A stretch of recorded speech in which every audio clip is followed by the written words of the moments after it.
Pour ne rater aucune de nos vidéos, n'oubliez pas de vous abonner et d'activer la cloche. Salut Théo, ça va? Salut Gémile, je m'installe un peu brusquement, mais ça va. Ça fait plaisir de te voir sur le plateau face à moi. Alors, tu as voulu revenir toi sur un épisode rien à voir avec les canicules, etc. Quoique c'est assez chaud aussi. Tu as voulu revenir en début de semaine sur le sujet qui a fait le buzz de la semaine dernière, la commission d'enquête sénatoriale sur le fameux fonds Marianne.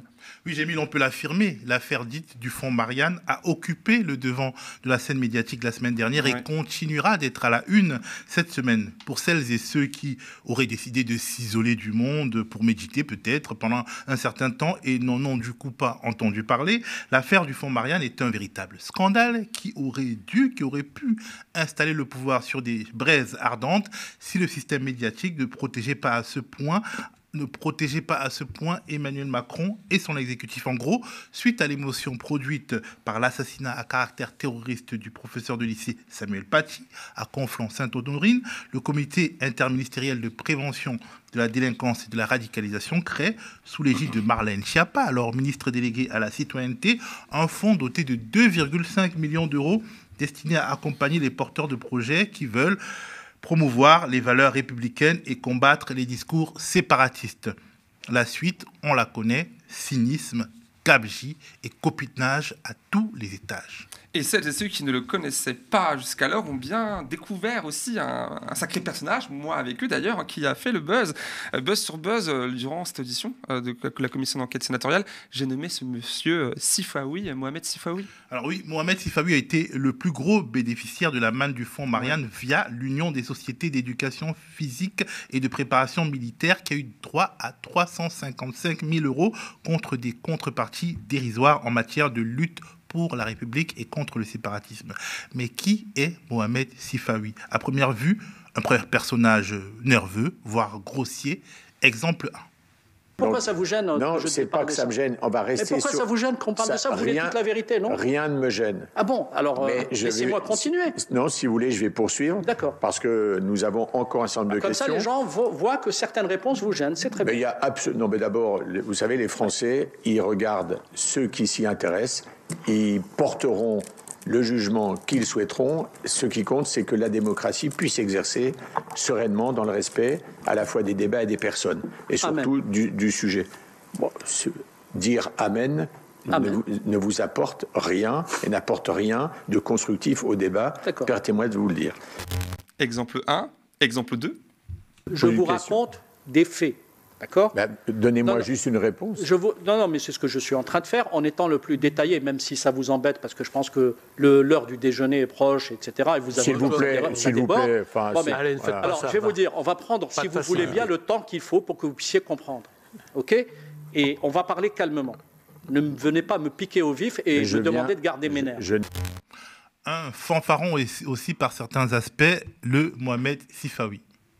Comment vous faites là? Vous avez à la fois un 35 heures qui n'est pas d'ailleurs décrit comme un 35 heures, mais comme une action permanente, avec l'association et en même temps un contrat de consultant qui porte sur certains aspects particuliers, si je puis dire, formation, etc., avec le CIPDR. Est-ce que vous pouvez nous expliquer comment on peut avoir la juxtaposition de ces deux contrats?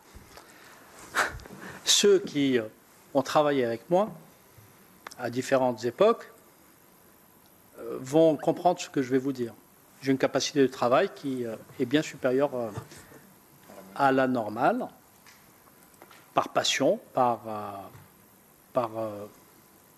je dirais, intérêt intellectuel pour la matière. C'est son côté un peu macroniste, finalement, il travaille beaucoup, il dort très peu, n'est-ce pas? Ouais, en tout cas, d'un point de vue biographique, Mohamed Sifaoui est d'abord un journaliste né il y a bientôt 56 ans en Algérie. Après avoir travaillé dans son pays d'origine pour de nombreux médias, après avoir été notamment le correspondant de l'hebdomadaire Jeune Afrique, il fait le choix de s'installer en France en 1999. Et il connaît, contrairement à de nombreux journalistes exilés d'Afrique du Nord, une ascension extrêmement rapide. Pourquoi ? Le journaliste et éditeur Thomas Deltombe porte un regard critique sur son travail et ses dérapages. Il y a d'ailleurs consacré un chapitre dans son livre « L'islam imaginaire, la construction médiatique de l'islamophobie en France, 1975-2005 ». Il vient de publier dans Off Investigation un article passionnant dont le titre est « Mohamed Sifawi, un provocateur insubmersible, retour sur 20 ans de complaisance médiatique ». Pour lui, au-delà de sa propre personne, la mise en avant de Mohamed Sifawi témoigne avant tout d'un système. Justement, on l'écoute. Dans ces années 2003-2005, il devenait une figure centrale finalement de la médiatisation de l'islam, entre guillemets, en France. Et donc j'avais décortiqué à l'époque les reportages qui passaient, son infiltration, sa supposée infiltration dans Al-Qaïda à Paris, différentes enquêtes où je m'étais rendu compte que ça s'assimilait à du bidonnage, quoi. On peut dire ça comme ça. Et ce qui m'intéressait, moi, c'est qu'en réalité, c'était pas nouveau. C'est-à-dire qu'en fait, dans les années 80 et surtout 90, il y avait déjà pas mal de pratiques journalistiques extrêmement contestables à la télévision dès qu'il s'agit de l'islam. J'essaie de remettre en perspective le personnage de Sifawi dans l'histoire longue de la médiatisation de l'islam. Parce qu'en réalité, ce Sifawi, effectivement, c'est un personnage sulfureux, contestable, bidonneur, tout ce qu'on veut, mais il est aussi un symptôme, il est le produit d'un système médiatique qui a, pendant très longtemps et encore aujourd'hui, demandé ce type de figure et ce type de discours. Moi, ce que j'avais constaté dans les années, quand j'étudiais justement l'histoire de la médiatisation de l'islam, c'est que dès qu'il s'agit de l'islam, la déontologie journalistique, elle s'évapore sans problème. Ça, c'est la première chose. Que quand on parle d'islam, très souvent à la télévision, on en parle comme d'un combat idéologique, et que, troisièmement, il y a très peu de contre-pouvoirs. Déjà, les classes populaires en général ont très peu de la voix au chapitre dans les grands médias, mais alors là, quand c'est des musulmans ou des personnes d'origine musulmane, etc., là, ils n'ont aucune voix au chapitre. Or, les seuls qu'on voit et qui sont mis en valeur, c'est des gens comme Mohamed Sifawi, c'est-à-dire des gens qui se prétendent ou se présentent comme musulmans, en l'occurrence, lui, il est d'origine algérienne, etc., mais qui tapent sur les musulmans. Donc ça, c'est une figure extrêmement pratique pour les grands médias qui disent, regardez, c'est pas moi qui le dis, hein, c'est quelqu'un qui connaît de l'intérieur la communauté musulmane et qui dit qu'il y a vraiment plein de problèmes, c'est horrible, etc., etc. Donc c'est vraiment des personnages clés, ce type de personnages sont des personnages clés dans le dispositif de médiatisation de l'islam. Et ce qu'on vient d'entendre, c'est un des extraits de ton entretien avec M. Deltombe, du coup, ce matin. Oui, c'était ce matin et c'était très intéressant. Le caractère racoleur des enquêtes audiovisuelles de Sifawi, publiées dans le cadre de compléments d'enquête ou de zones interdites, alerte assez vite des journalistes comme justement Thomas Deltombe et Alain Grèche ou des universitaires comme Olivier Roy, qui pointent un dispositif qui attise la suspicion et des fois de manière complètement grotesque. Les experts non musulmans, d'une certaine façon, ils parlent toujours de l'extérieur. Le plus souvent, ils parlent de l'extérieur. Ils parlent de la communauté musulmane ou de l'islam, tout ça avec beaucoup de guillemets, de l'extérieur.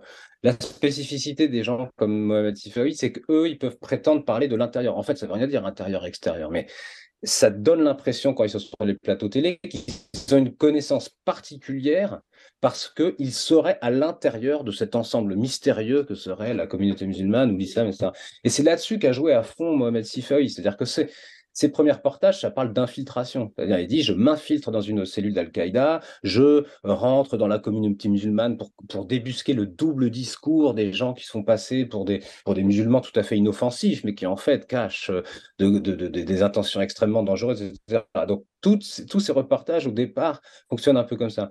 Et moi, ce qui m'avait amusé, mais c'était juste un exemple que j'avais utilisé dans le bouquin parce qu'il est très efficace. C'est-à-dire, il avait fait un reportage sur TF1 en 2003, et il utilise une caméra cachée, c'était sa grande spécialité à l'époque. Il va dans un bar PMU, soi-disant pour aller débusquer justement le double discours, chercher un complice possible d'un terroriste. Et en fait, il n'y avait pas besoin du tout de faire des caméras cachées dans un bar PMU. Le type qui cherchait, il était dans l'annuaire, tout à fait connu dans la ville. Il y avait pas, donc il avait mis en scène une sorte d'enquête complètement incroyable, sulfureuse, pour en fait juste interroger quelqu'un qui était tout à fait connu sur la place publique. Donc il avait jeté la suspicion sur un type qui, je crois, par ailleurs, était syndicaliste à la CGT.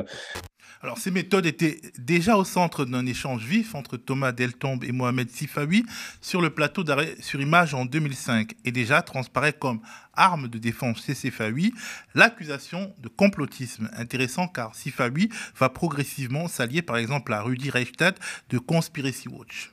Par ailleurs, justement, l'un des bénéficiaires du fonds Marianne, justement. Écoutons. Moi, je trouve honnêtement votre travail totalement malhonnête. Je vais vous dire pourquoi. Parce que cette démarche, intellectuellement, est totalement insensée et idiote parce qu'elle repose déjà sur une question de complot. Vous savez, le complot existe, mais le monde n'est pas un complot. Il ne faut pas voir le complot partout. Parfois, les choses sont très simples. Est-ce qu'aujourd'hui, depuis une trentaine d'années, ou une vingtaine d'années, ou depuis 2001, si vous voulez, est-ce que ce sont des gens qui se réclament de la religion musulmane ou les témoins de Jéhovah qui déposent des bombes et qui tuent des gens un peu partout à travers le monde? Est-ce que ce sont des bouddhistes ou ce sont des gens qui se réclament de la religion musulmane et qui, justement, se réclament de ce livre saint, qui tuent et qui menacent de tuer? Donc, la question est posée en ces termes. Alors, comme vous le savez, et comme nous le savons tous autour de cette table, les médias, par essence, s'intéressent au train qui déraille et non pas au train qui arrive à l'heure. Malheureusement, on pourra débattre peut-être un jour dans un autre lieu sur cette question. Oui, non, mais absolument, il y a une réalité. Moi, je ne nie pas du tout qu'il y ait effectivement des idéologues du terrorisme, des actes terroristes, absolument, il faut les combattre, etc. Bon, la question, c'est de savoir comment on les combat et comment on analyse cette réalité.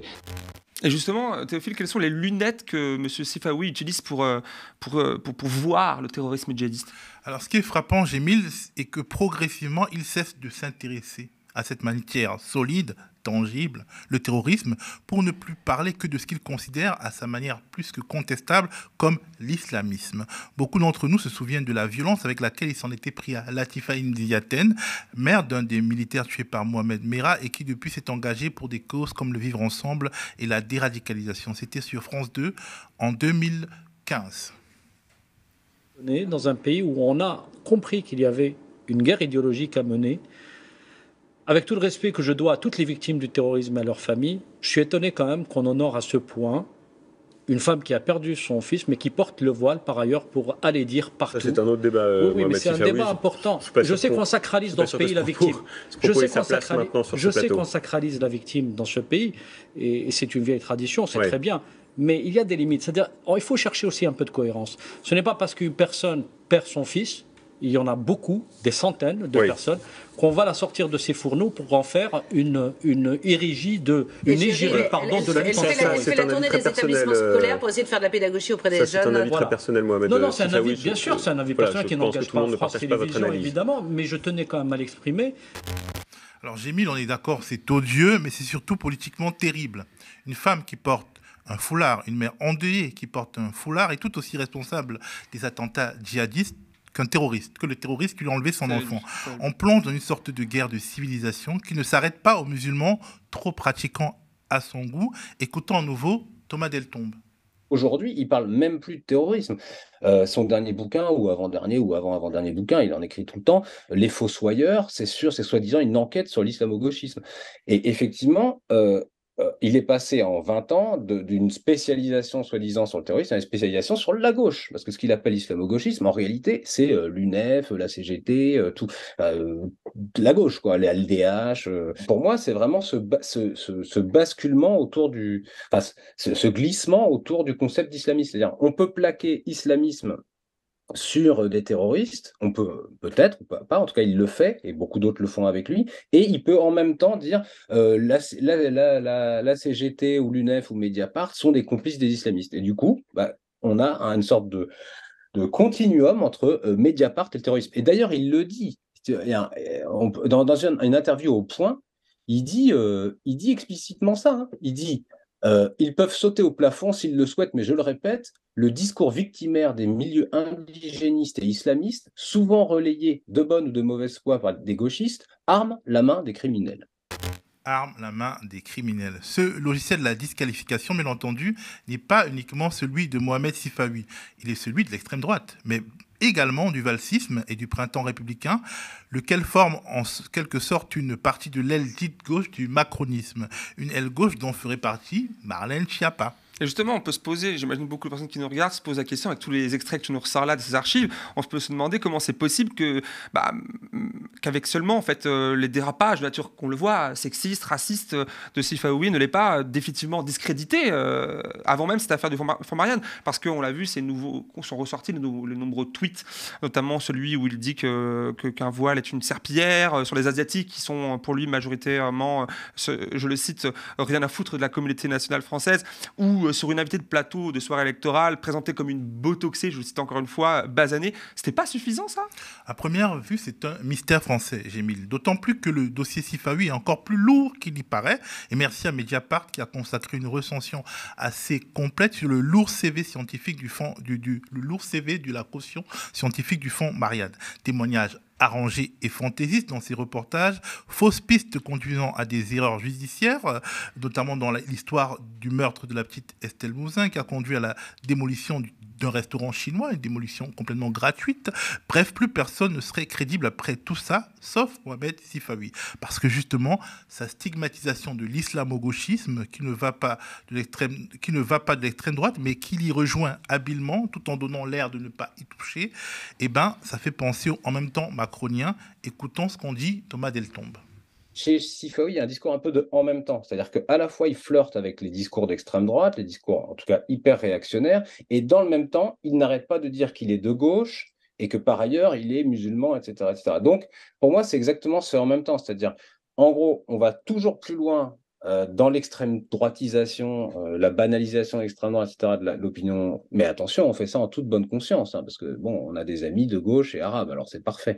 Et ça, je pense que c'est un positionnement qui a beaucoup intéressé des gens comme Valls et ensuite des gens comme, dans l'entourage de Macron. Valls avait dit ma laïcité, je me souviens plus la citation exacte, mais ma laïcité, c'est celle de Caroline Fourest et de Mohamed Sifaoui. Il l'avait cité pendant les primaires, je crois en 2017, primaires socialistes en 2017. Donc clairement, il se réclamait de ce courant-là, Fourest, Sifaoui et compagnie, qui sont parfaits. C'est-à-dire, on peut aller draguer la droite, voire l'extrême droite, tout en toute bonne conscience, parce que quand même, Caroline Fourest, c'est une grande féministe et Mohamed Sifaoui, c'est un grand musulman. Bon, voilà, c'est parfait, quoi. Il a sorti en 2010 un livre sur Éric Zemmour, donc assez en avance, c'était assez bien joué, parce que c'est exactement cette logique du en même temps. Regardez, j'ai rien à voir avec l'extrême droite, puisque je critique Zemmour. Ok, il critique Zemmour, mais il y a plein d'idées d'extrême droite dans son discours à lui, Mohamed Sifaoui. Et ça lui permet de se positionner. Il y avait eu un débat, je crois, sur CNews, un débat avec beaucoup de guillemets, entre Zemmour et Sifaoui. Et en gros, tout le débat, ça consistait à dire est-ce que l'islam est islamiste en tant que tel ou est-ce que l'islam n'est pas islamiste en tant que tel. Or, Mohamed Sifaoui n'arrête pas de jouer sur la confusion entre l'islam et l'islamisme, mais devant Zemmour, il dit ah non, ça n'a rien à voir, on peut très bien être un musulman comme moi, tout à fait modéré. Donc, et quand on regarde ça, on se dit c'est quand même marrant, ils font débattre des gens qui partagent en fait qui ont beaucoup de choses en commun en réalité. Bon bref, c'est des jeux de positionnement. Alors là, est-ce qu'on peut maintenant penser qu'au fond, Mohamed Sifaoui a été l'instrument d'une narration, et que désormais, vu qu'il est un peu gênant et qu'il fait le bad buzz sur bad buzz, il va être sacrifié par le pouvoir? De fait, c'est ce qu'il semble penser lui-même manifestement, vu que lors de son audition au Sénat, qui s'est déroulée à la suite d'une perquisition de son domicile, décidée forcément par les services de Gérald Darmanin, il n'a pas été tendre, mais alors pas tendre du tout avec Marlène Schiappa. Un petit extrait. À mon modeste niveau, j'assume l'ensemble de mes responsabilités. Et la première erreur que j'ai faite, c'est d'avoir fait confiance à Mme Schiappa, aux équipes de Mme Schiappa, et d'avoir foncé un peu... Parce que vous savez, j'ai des défauts, comme tout le monde. Et j'ai une qualité, peut-être. C'est la sincérité, la naïveté, parfois, des gens engagés. Je suis quelqu'un d'engagé, Monsieur le Président. Je ne suis pas quelqu'un qui cherche. Je suis quelqu'un d'engagé comme vous. Et vous savez, les gens engagés ont parfois cette naïveté de croire que les autres sont aussi engagés qu'eux. Et quand vous êtes face au cynisme, vous oubliez parfois que vous pouvez être manipulé, utilisé par le pouvoir politique. Ça a été mon cas. Qu'est-ce qu'il veut bien nous dire, là, M. Sifaoui ? Alors, peut-être bien que la Macronie, qui se dit républicaine, ne l'est pas tant que ça et a voulu le museler dans son travail de déradicalisation et l'a empêché d'utiliser à bon escient les 355 000 € qu'il a reçus. On attend en tout cas de voir si le monstre fabriqué par le système politico-médiatique va se retourner contre lui via des punchlines et des révélations. On attend de voir s'il va pour survivre, par exemple basculer totalement vers l'extrême droite après avoir participé à élargir comme personne la fenêtre d'Overton sur l'islamophobie. On regardera ça, bien sûr. Merci Jémile en tout cas. Merci à toi Théophile pour cette chronique riche et franchement là avec tout ce que tu as sorti, on a fait le point vraiment bien sur la chose et de manière rythmée sur ce qui semble devenir le feuilleton je pense de l'été là. On est parti pour. Peut-être. En tout cas on va y participer je pense en suivant ça de près.